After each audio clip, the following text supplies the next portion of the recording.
In this video, I'll show you a quick and reliable way to get natural skin tones in DaVinci Resolve. Let's get started. Go to the color page and create a new serial node for your skin tone adjustments. Keeping this on a separate node makes it easier to control. With that node selected, open the qualifier panel and use the HSL qualifier to sample your subject's skin.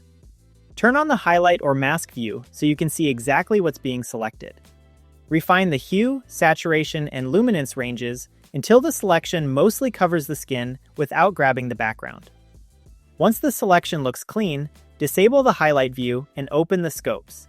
Switch to the vectorscope and enable the skin tone indicator so the reference line appears. If the skin tones don't line up with that reference, open the HDR wheels and make small adjustments using the global wheel. Push it slightly in the opposite direction until the skin tone data aligns more closely with the line. Keep the adjustments subtle and recheck the scope as you go. That's all you need for clean, natural-looking skin tones.